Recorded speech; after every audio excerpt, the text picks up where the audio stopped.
This webinar is brought to you by the Ohio Employee Ownership Center, a nonprofit training and outreach organization at Kent State University. We focus on job retention and business growth by helping small business owners across the state learn more about the importance of early succession planning. Today we have with us Chuck Adler of Schneider Smelts, Rainey and LaFond, and he will talk to us about small business succession planning and ownership transition within the family. Chuck, take it over. Thank you, Jay. Welcome, everyone. As you heard from Jay, the topic today is the ABCs of family succession planning. I probably have more slides than we can adequately cover in the 45 minutes or so we have together, but I'll do the best I can. I've tried to break this into a couple of components. The first part dealing with maybe some of the softer but very difficult issues of coming to grips with the whole notion of family succession planning. Then some comments on valuation and how an appraiser might value a business as one embarks on a succession plan within the family. Some comments about the current state of federal estate and gift taxes, some comments on Ohio, estate taxation, and then some thoughts on some specific techniques that are fairly timely right now given the economic environment that we find ourselves in. So sort of broken into four somewhat distinct parts, but hopefully they all sort of hang together. Obviously I encourage questions, and if you have one as I go along, please feel free to unmute your phone, or there's a chat room availability. So why don't we proceed with the first slide. And first, before I go further, can you hear me okay? Jay, is the recording, you think, adequate, the sound level? I believe from this end it is. Okay. Good on my end. Good.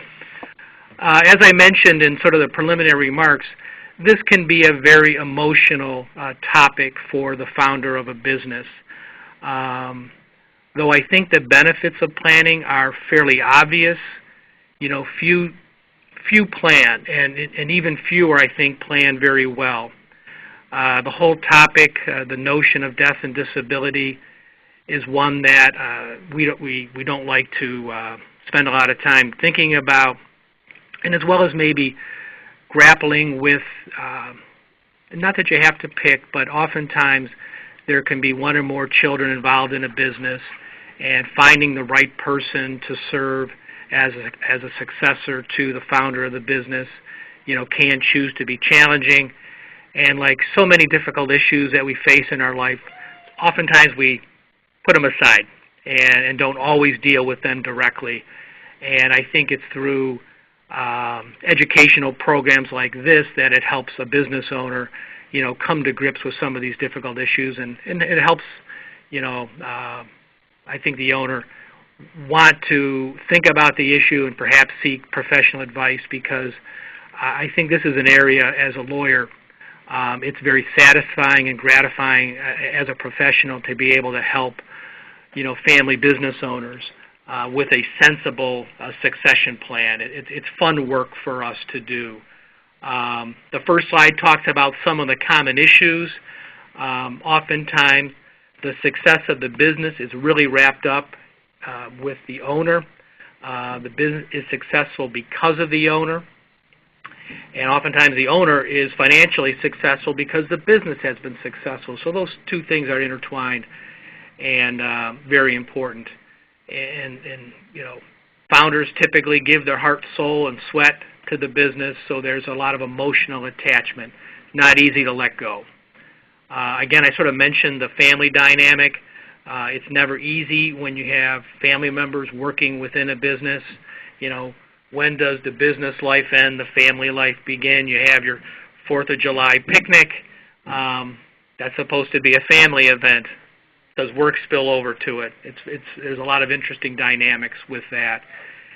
And then just from a wealth perspective, oftentimes most of the owner's wealth is tied up in the business, and usually that's an illiquid investment, and it may be worth a lot of money we think today, but maybe not so much tomorrow. Things are pretty volatile out there.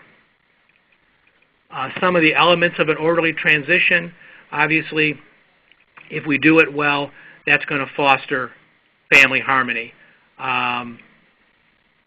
We get to perpetuate the business, I think, by planning earlier and beginning the process of developing competent leadership or ensuring there's going to be competent leadership with the organization going forward. If the owner has been able to achieve financial security over time, that makes the business of giving away the business to the child easier. And it's usually kind of a mixture of those two things. Also, just the family financial security. If the founder is married, he or she is going to want to ensure that the spouse is financially secure before any transfers, usually before they're going to consider a transfer to a child. And then taxes are always a concern.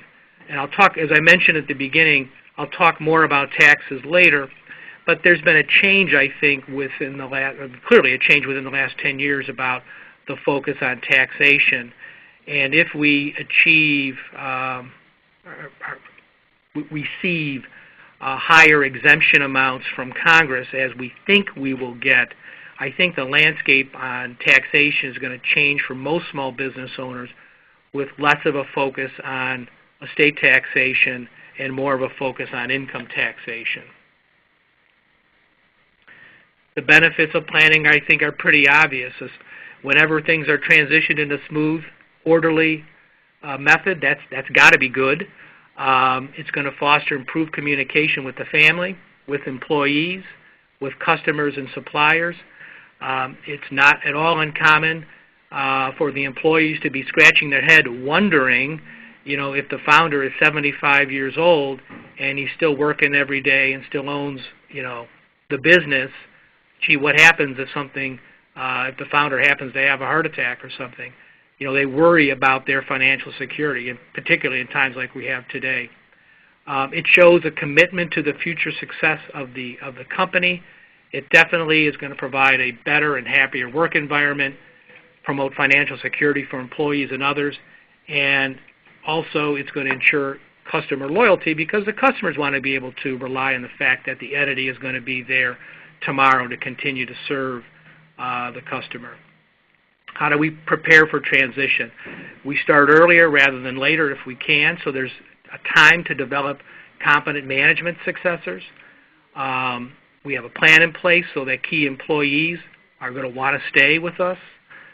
As I mentioned, we're going to select a time for transfer. Oftentimes, it makes sense for the founder to, if he's serving as a role of president, perhaps, when the time is right, move to a chairman-type position as this part of the transition so that there's time for all to get comfortable with the transition and still be a resource to the company. And all of this should be communicated in an effective manner to employees, customers, and other stakeholders. And then I think when we do some of that, we're ready to begin to talk about how to transfer the business to children and others. This is pretty obvious. I think we've got to determine, is this a business that can be readily transferred? If for example, there's a lot of restrictions, we got a franchise, or manufacturing rep sort of business, and there's governing contracts with the franchisor, that could impact the ability to transfer the business, so we've got to be aware of those. Personal services businesses are obviously very difficult to do. For obvious reasons, physicians and lawyers and architects, you got to have a kid who is one of those things. If you are artistic, designer, that sort of thing, somehow a lot of the success of the business is usually wrapped up in the professional reputation of the owner. Somehow we have to figure a way to rub that reputation off on the next generation. So that's got to be part of the planning. If the business is subject to lending and other credit agreements, the bank or other lender may perceive greater risk involved when a transfer program is embarked on, we got to get them comfortable with it, and we've got to make sure that the loan covenants and so forth are all taken into account. And this next point probably isn't relevant here because our subject is family transfers, family succession. So obviously, I guess we've got kids here who are willing and want to work in the business. But oftentimes, as we know from practice, that sometimes isn't the case.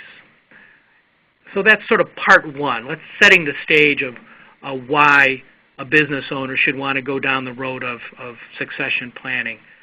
When that decision is made, oftentimes we're going to want to figure out what this business is worth. If we're going to begin to transfer it away during lifetime, then we have to know what it's worth for gift tax purposes. If it's going to be transferred at death, then clearly we need to know what the business is worth for estate tax purposes. This isn't shocking. Valuation is not an exact science. Professional appraisers, they're in the job of trying to estimate and come up with a value for something that is hard to value. There's no ready market for a closely held business.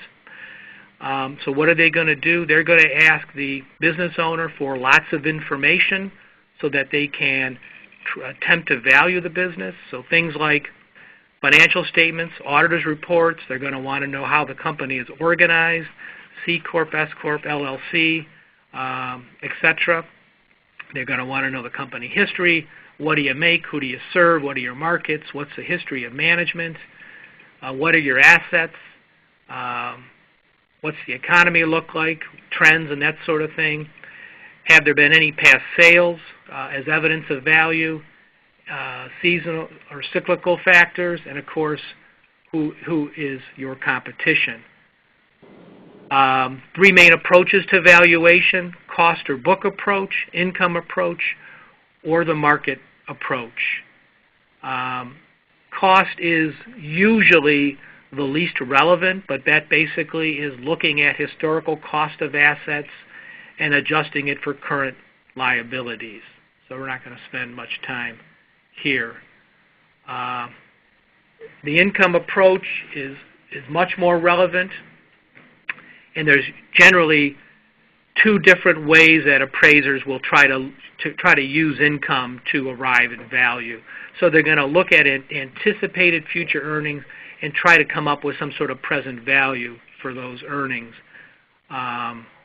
One way to do it is to capitalize the earnings by using an appropriate capitalization rate. So a multiple of income is used to derive what is the equity value of that business. Typically, you'll see for small or medium-sized business, factors 4 times or 8 times earnings, but it's different within industry.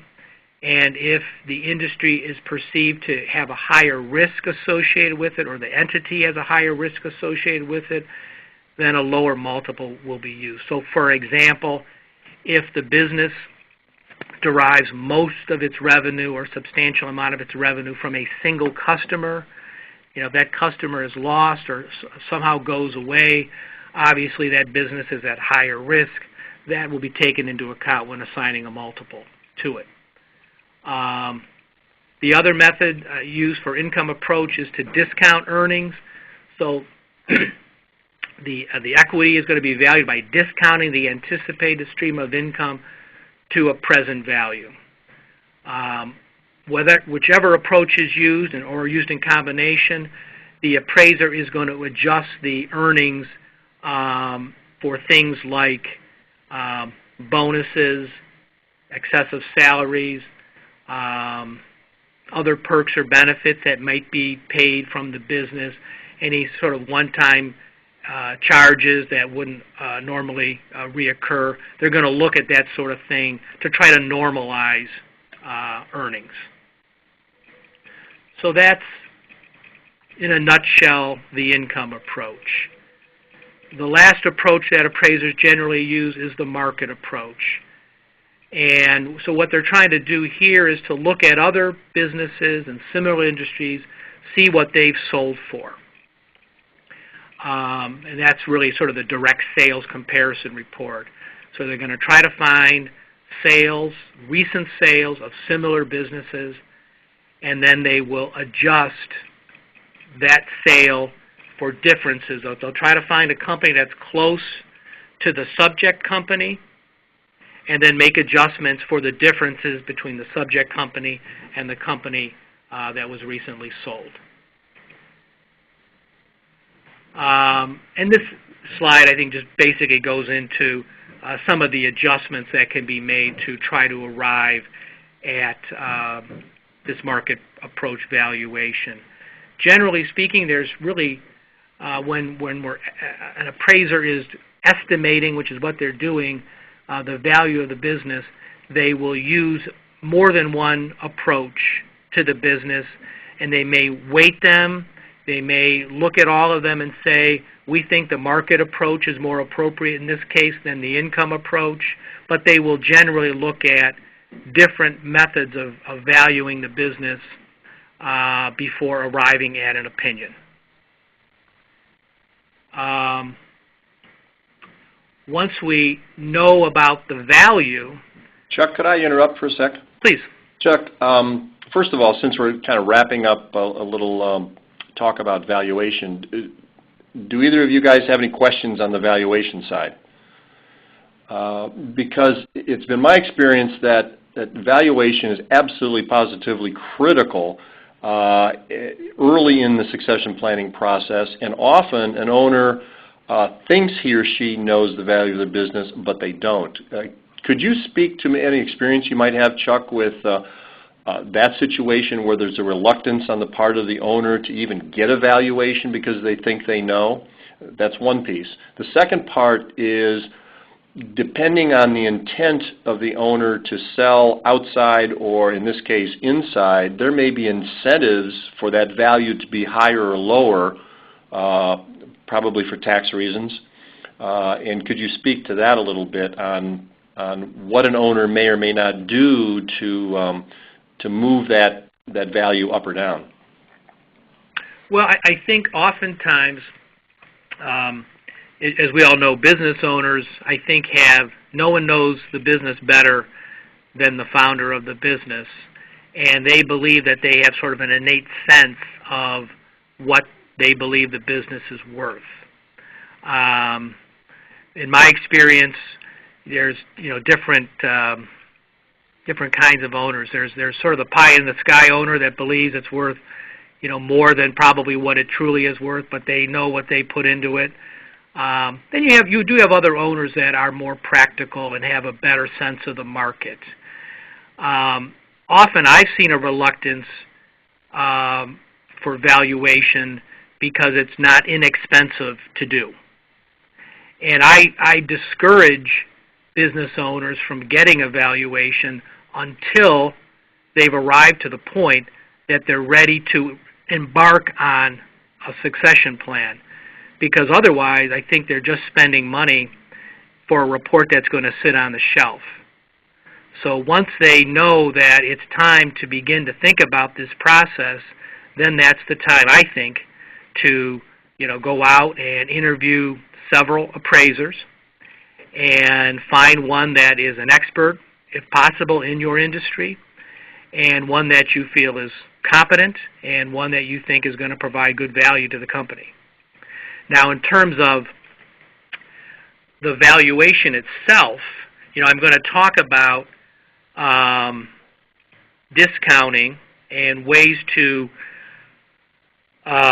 transfer wealth on a discounted basis against the appraised value. So I'm not sure I'm responsive to your question, Jay, but I'm also going to comment on, this is a sort of a follow-up to my earlier comment that I made.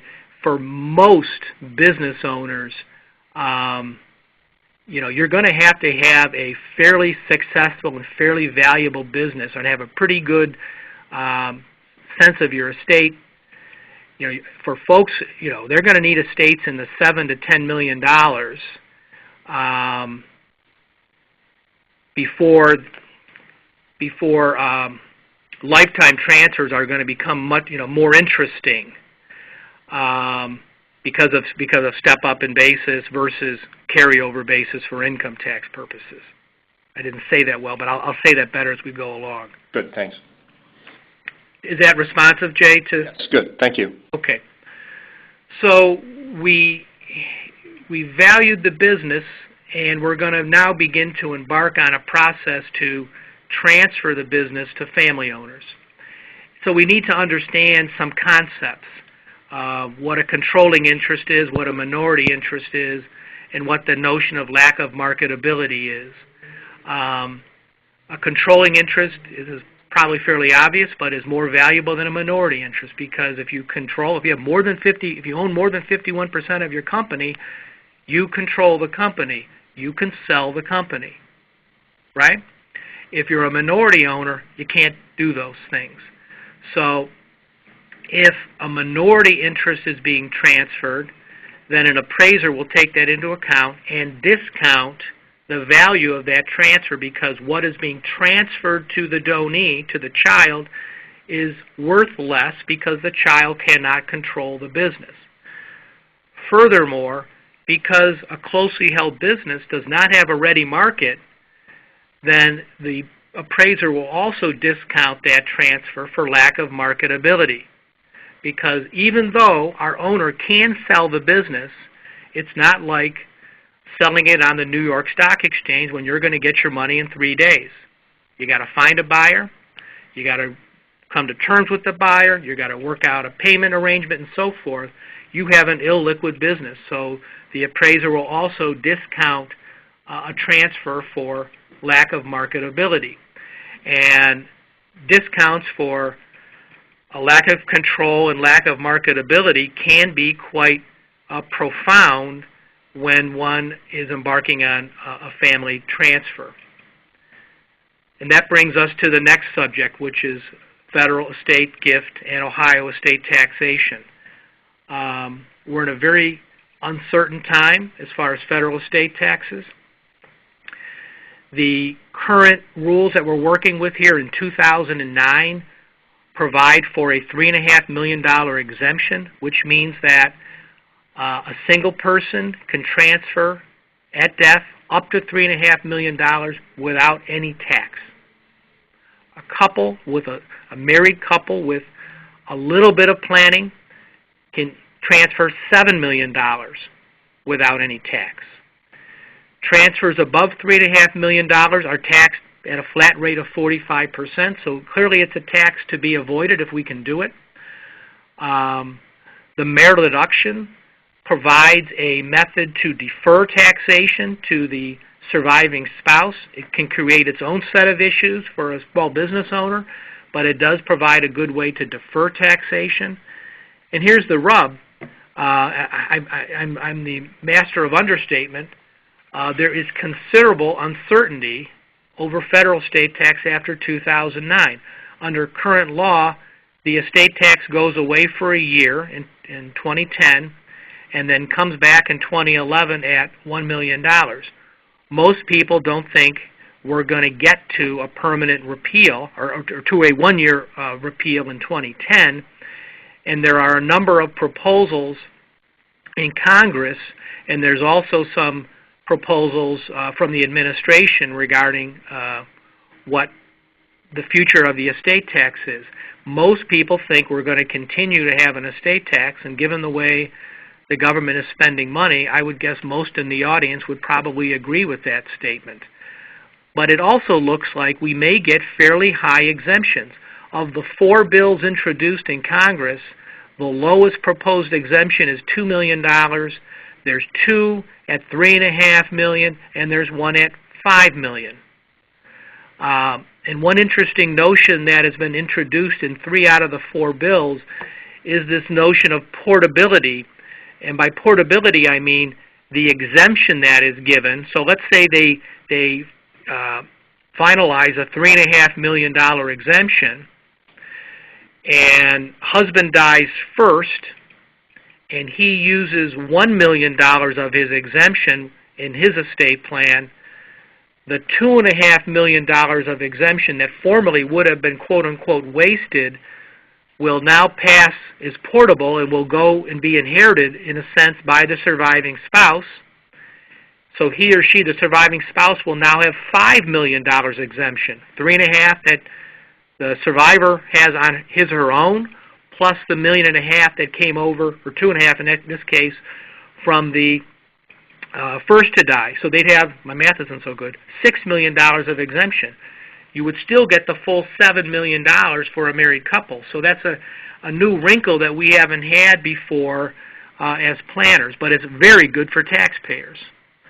But for most taxpayers in this country, they do not have estates of more than $7 million. So there may be a reason to not embark on transfers during lifetime, but rather wait and transfer the business at death, because you'll achieve basis step-up at death. So if the business owner has very low basis because he founded the business a long time ago for little money, a lot of sweat equity in there, but little investment of cash, but the business is worth a lot now at death, if we give it away during lifetime, the donee takes the founder's basis. It's called carryover basis. But if the property is inherited through an estate, you get full, what we call step-up in basis, and the basis that the beneficiary will receive will equal the value for estate tax purposes. So all that capital gain that was there, had the owner sold it during lifetime, is in a sense forgiven. So planners and owners are going to want to look very carefully at their whole estate situation before they embark on lifetime transfers. Any questions at this point? Okay. Quickly on federal gift tax, we used to be unified, meaning the estate tax exemption and gift tax exemption were the same, but now they are not. $3.5 million at death, only $1 million during lifetime. And for folks in Ohio, Ohio does not have a gift tax. And then real quickly on the Ohio estate tax, very hard to avoid. You got to move out of Ohio essentially and sell your business before you go. Modeled after the federal rules in the most part, much lower exemption, much lower rates. And basically, I sort of describe it as a flat tax at 7% on transfers over $500,000. But Ohio, like the federal government, needs your money, and there's no, I don't see a repeal of the Ohio state tax in the offing. So here we are. We've talked about why a business owner should think about transferring their business. We've talked about some valuation issues and techniques. We've done a brief history of the federal and Ohio gift taxes, estate and gift taxes. And now I think it's a good time to talk about some of the specific techniques that can be used to transfer the business both during lifetime and at death. So why don't we start with transfers during the owner's lifetime. First, gift techniques, and then we'll talk about some sale techniques. Simple stuff first. The most obvious is if an owner is not already using his or her annual exclusion, that's always, I think, the best place to start because it's so simple and it's not controversial. But it also, if the business is valuable, it takes a long time, to get somewhere. Each person can transfer $13,000 each year. It's a use it or lose it kind of thing. A married couple can choose to split gifts, so each person can give away $26,000. Gifts can be made outright or in trust, and as I look at this sort of a glaring, I think I cover it at the very end, but there should be a bullet point here.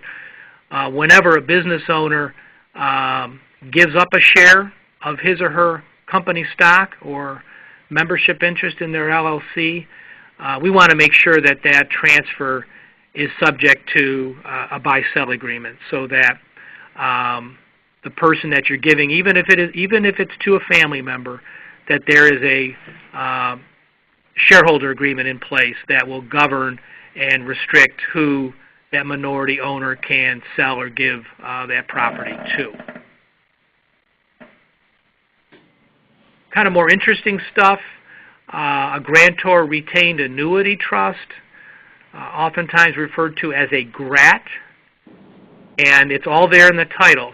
Grantor is the person that is putting the money, granting, giving the money to the trust. The grantor is retaining an annuity.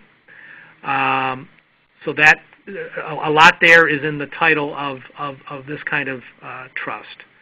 So what is it? It's an irrevocable trust that a grantor will create for a term of years. You'll see when you read about GRATs, we like to keep them shorter rather than longer, generally speaking.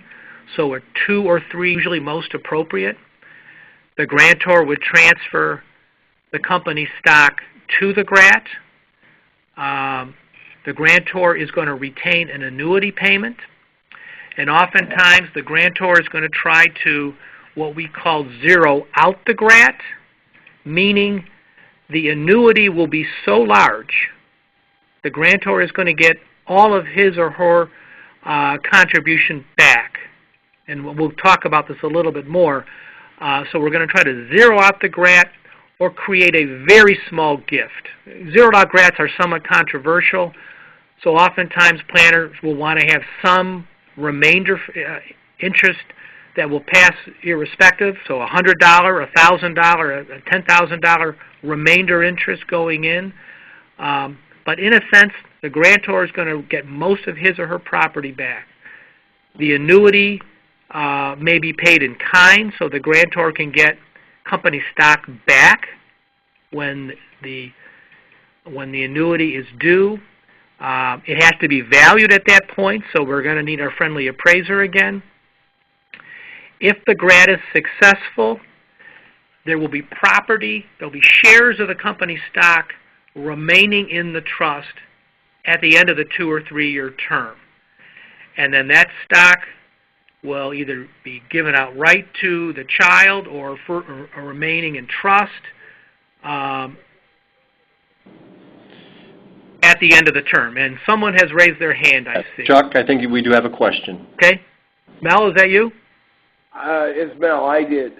You ran through Crummy Trust. I saw it on the slide, but I'm not familiar with that. Would you explain Crummy Trust, please? Oh, that's a reference to... On the previous slide. Yeah, let's go back there then.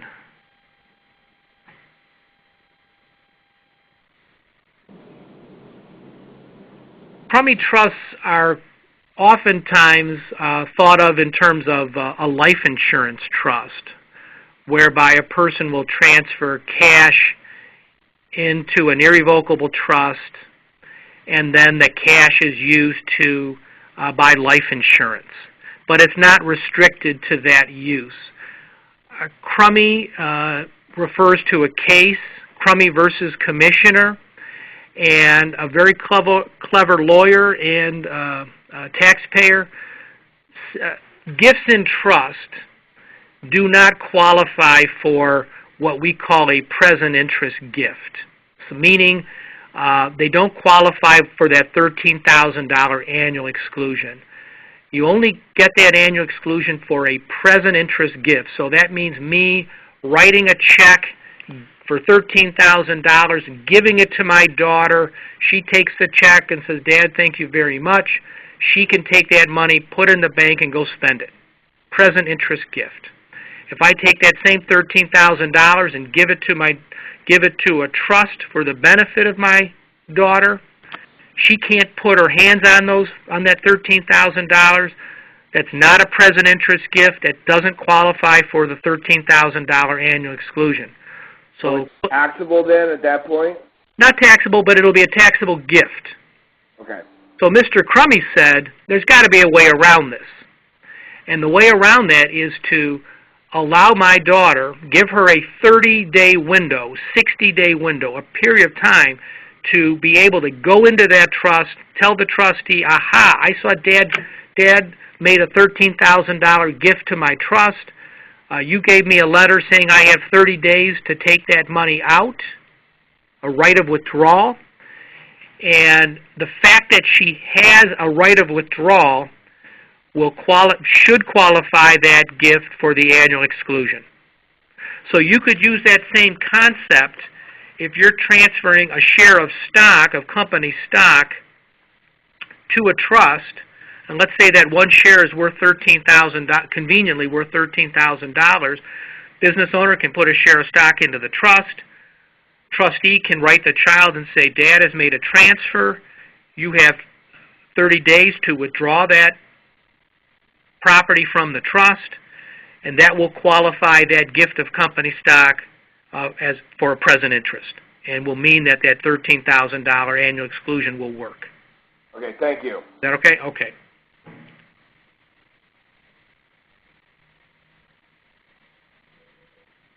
Okay, a little more on GRATs, because these are very, very popular now because of the economic conditions we find ourselves in. We like GRATs because they're short-term and they're very low risk to the client. And they can be quite powerful if the business cooperates. It's a great way of transferring wealth. We like them now because most businesses have, we think, artificially depressed values, right? And also the interest rates that the IRS assigns, something called the applicable federal rate or IRS hurdle rate, is quite low now. So I think in June it's something like 2.4 or 2.8%. So the idea is if we put an asset into a GRAT that we think has a chance of dramatic appreciation, and if we think it's going to appreciate more than 2.8%, the appreciation of beyond that hurdle rate is going to stay in the trust and pass to the children tax-free. If it doesn't work, what happens? The owner gets the property back, and then they start over again. They do another GRAT. So it's a very powerful way of transferring wealth. But as I say, we like them now because we think the asset is depressed, the interest rates are low, so if the economy turns around and we see some growth, we think the value of that company is going to grow as well. And that's going to then pass on a very attractive basis to the next generation. Any questions on that?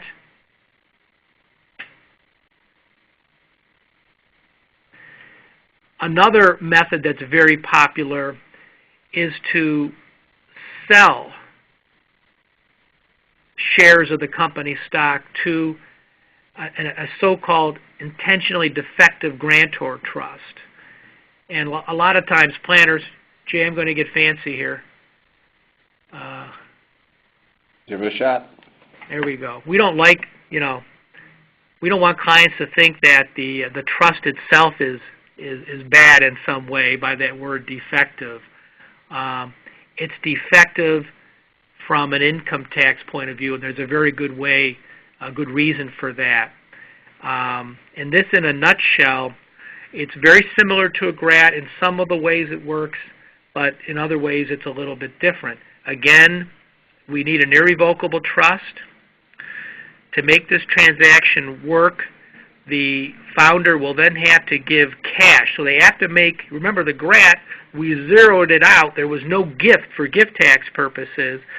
For a sale to a defective trust, the owner has to give cash to the trust worth about 10% of the value of the transaction. So if we think we're trying to transfer $1 million of wealth, he's going to have to give $100,000 of cash to the trust. And the reason to do this, it's called a seed gift. There's some case law that supports this. It's somewhat murky. This is not an area that is blessed by the IRS.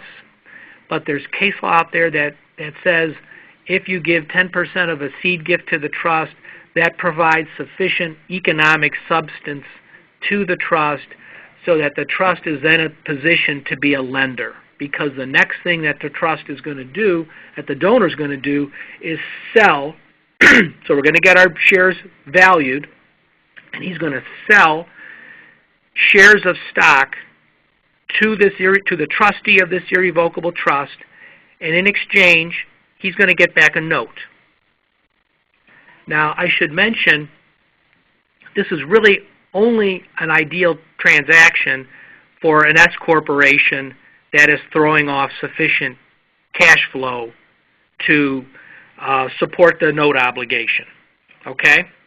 And this basically what it does, because it's a grantor trust and defective, it's ignored for income tax purposes. So even though the stock is sold, there's no reporting of the sale of the shares of stock, because we intentionally make it a grantor trust. And this is where things get a little esoteric. Grantor trusts are ignored for income tax purposes. And it's interesting because grantor trusts, those whole set of rules were put in place back in the 60s to prevent taxpayers from taking advantage of using trusts and all the different tax brackets they were setting up 10, 15, 20 different trusts and trying to use the tax brackets in each of the trusts to save income taxes. Congress thought that was abusive, so they said, no, you can't do that. If you do that, we're going to tax back all that income back to the grantor of the trust. So it was put in place to prevent abuse, and then taxpayers have been able to use those rules in ways that are very advantageous, though. So we learn as we go along. So it's sold to the trust. The trustee gives back to the grantor a note, and that freezes the value of that stock. And again, this S corporation is going to throw off sufficient cash flow, and the owner is going to get back. He's going to get his note repaid from the cash flow of the company. But at the end, once that note is paid back, the cash flow stops to the owner, and the trust owns the company's stock. And so we get a very valuable asset, one that we think is going to appreciate, and it only took us a 10% gift to get that value into the trust.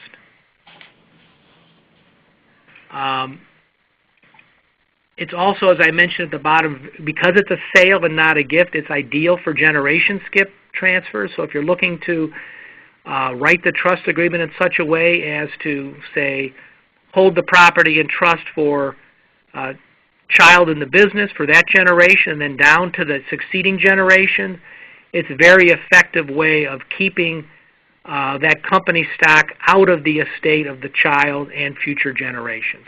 Chuck, I think we have another question. Okay. Chuck, it's Mel again. You mentioned S corporation with cash flow. Is an S corp the only corporate structure that is viable here? What about an LLC? Well, LLC, we really need a flow-through entity, like an LLC or an S corporation. So an LLC, it would work with an LLC? Yeah, if they're taxed as a partnership or an S corp, yes. Okay.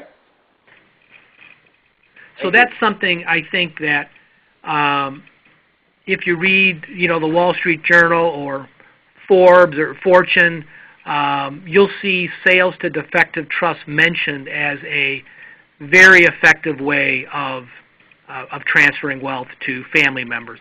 And again, I think we're at a particularly advantageous time to do these things because interest rates are low and we'd be selling an asset at a depressed level because of the market conditions. Right. And could you just talk a little bit more about how this is a non-taxable event? So the sale is not reported? It's not reported. The trust is made defective by adding, if this is your question, Mel, it's made defective by adding provisions that allow the grantor to either substitute property into the trust on a non-fiduciary basis, so you retain the right to put property into the trust and get property back. That makes the trust, that's a provision in the grantor trust rules that make the trust effective. Another common way is allowing the grantor to add a charitable beneficiary to a trust. So these defects to the trust instrument mean it will fall under these so-called grantor trust rules, and that means for income tax purposes, this will be ignored. So you could tie it into a charitable remainder trust also? You typically wouldn't. Would not? Would not. Okay. It's really, it's the very fact that you have these rights to substitute property or to add a charitable beneficiary that trips these grantor trust rules that make the trust quote-unquote defective. Okay, thank you. Okay, I hope that's clarified it. From a tax consequences point of view, the owner has sold X number of shares of company stock to the trust. He's in consideration. He's gotten a note back. If he dies before the note is paid back, the note would be part of his estate, not the company stock. Okay? And that's a way of freezing the value of the business so that all the appreciation that we hope will happen within the trust and not with the owner.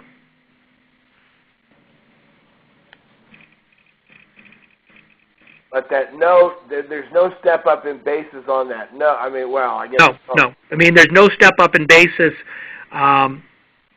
Most planners, because it's not a sale for income tax purposes. That's a very good point to make, Mel. Good question. Because it's not a sale for income tax purposes, the shares of stock in the trust get carryover basis. Okay. That's a very important point. And as I mentioned in the very outset of talking about taxes, for many, many, many owners, they're going to want to get their children step up in basis. And the way you get step up in basis is to transfer property at death, not during lifetime. So many of these transactions that we're talking about now are going to be for owners who have, more than $7 million. They're going to be in the $7, $10, $15 million, $20 million range as far as their total estate. And, the word small business, comes in all sorts of, it means different things to different people. Probably closely held is a better word than small business. Right. Thank you.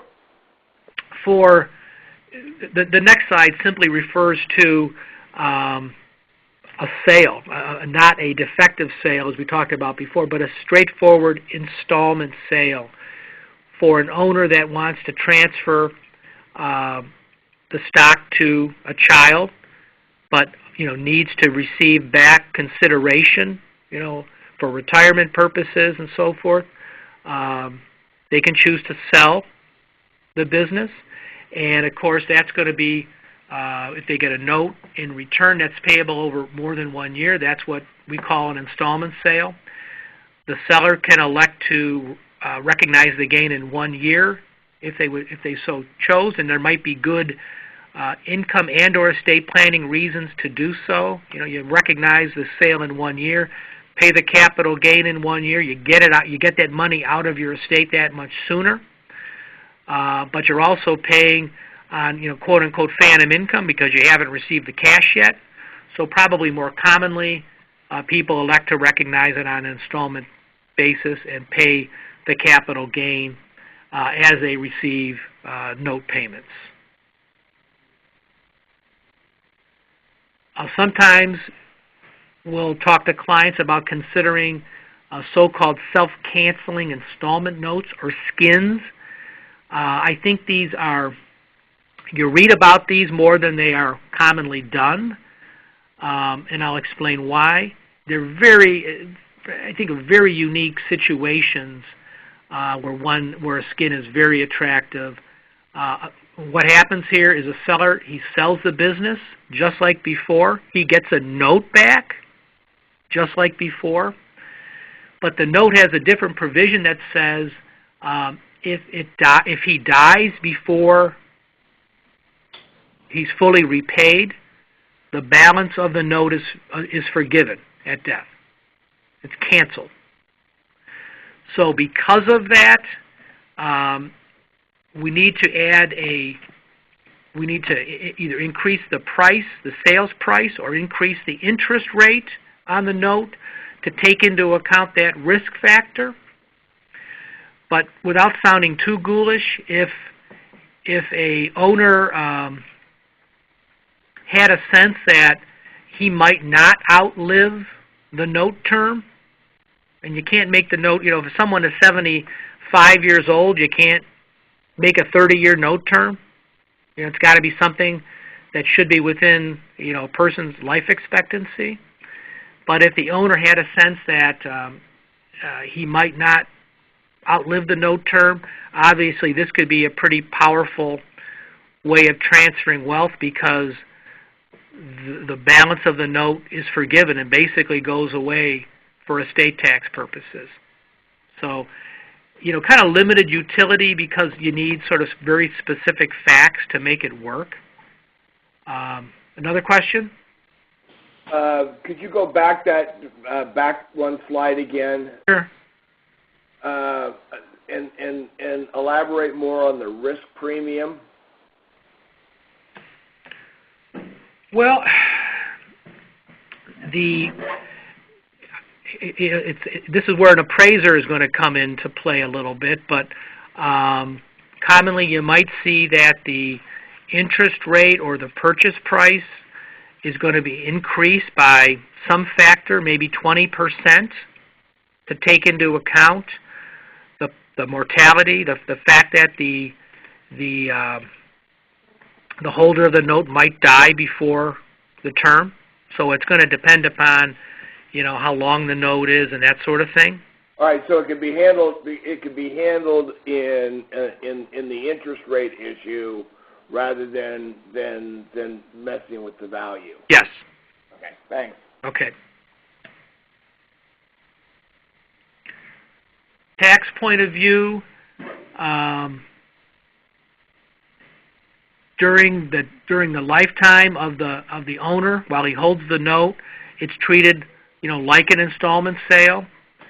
If the seller dies during the term, as I mentioned, the note is not subject to estate tax, but the unrealized capital gain is recognized on his estate income tax return, his first estate fiduciary income tax return. So it's strictly an estate tax play, if you will, because that value will be gone for estate tax purposes because of the risk premium. The view is the government should not be out of pocket, but in a sense, it will be. And as you might expect, this would be fairly highly scrutinized if the decedent's estate tax return is subject to audit. The IRS is not a big fan of skins, is another way of saying it. I think we're getting to the end here. Yeah, we're approaching 1 hour, but if you can wrap up in 5 or 10 minutes, I think we can. I think we're getting to the end of the slides as well. Great. And the focus on the next few slides is to talk about, again, intra-family transfers, but doing so at death. And though we spent all that time on gift transactions, transfers at death are going to be very important as well, primarily because of step-up in basis, so that the person inheriting from the owner will get full step-up, full basis for income tax purposes, basis equal to the value of the entity at the time of the death of the owner. And how are they going to do that? Well, sometimes by will, But here in Ohio, more commonly, that's going to be done by a trust. And the reason why we like our clients to have trusts is because in Ohio, trusts can easily be funded to avoid probate, and Ohio still has a fairly burdensome probate process. And the real burden that we find in the probate process is it requires disclosure of company information, so that if a business owner, and this is I see this all the time, where business owners, own their 100 shares of ABC stock in their individual name, and if that owner were to die, then that and transfer by will, then that ABC Corp is going to be listed. The valuation of the company is going to be part of a public record in probate court. And I think for competitive reasons and otherwise, we don't want to see that kind of information in the public domain. So we say, hey, the first thing we got to do is get those shares of stock out of your name and to re-register those shares into the name of your trust, or change the registration to make them payable on death to your trust or to your beneficiary, so that we keep that transfer out of probate court. Yes, we're still going to have to hire an appraiser, but it's going to be an appraiser of our choosing, not the probate court judge.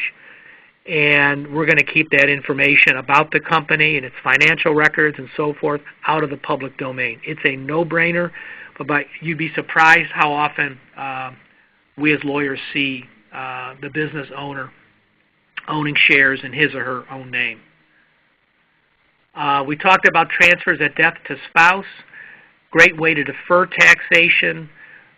So it's a good way to kick the can down the road a little bit. If we haven't come to grips with, gee whiz, who in the family am I going to transfer the company to?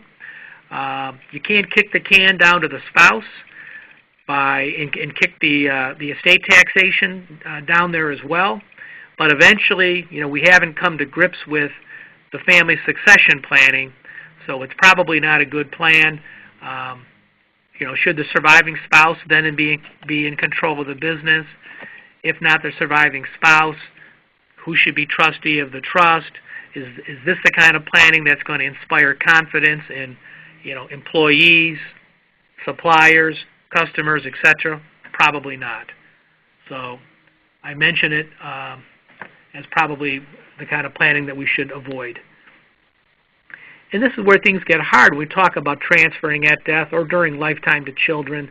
If we've got 2 or 3 children working in the business, how do we pick the one who is going to be in control? And it's my advice to most clients that someone be in control of the company. You really do need to have somebody in charge who can make decisions. If we have one child in the business and other children outside of the business, how do we equalize among the children? Mel, in your business, oftentimes you see life insurance introduced in the planning as a good way to provide cash to equalize assets among children. But again, the sooner we come to grips with these issues, the better, because the longer we wait, the older we get, the tougher it is to be insurable.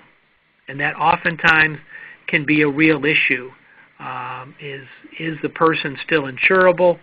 And even if they are, can we get insurance at a price that is economically feasible for the family or for the company? We generally like to see the stock go to children that are in the business rather than stock going to children that are not active in the business. If for some reason that's not possible, it's probably a good idea to think about recapitalizing the company. C Corps can be recapitalized easily. S Corps are more difficult. You can only have one share, one type of stock for S Corp purposes without messing up your S Corp election. but you can have different shares so long as the only difference is voting rights. So you can give stock with voting rights to the child that's active in the business and give shares of stock that are not subject to vote to children that are not active in the business. And then perhaps, if the child in control is so kind as to declare S-Corp distributions, there could be a way to get cash flow out to children that are not active in the business so that they do get some return on their investment. But as you can sense, that's a difficult area. So we generally like to see, if possible, the company stock going to the children in the business. And I mentioned this a little bit earlier. I think this is the last slide, and it probably should have been up further. When we start to embark on these kinds of transfers, we've got to make sure that we have buy-sell agreements in place so that we restrict transferability to third parties. And that goes for transfers to family members as well.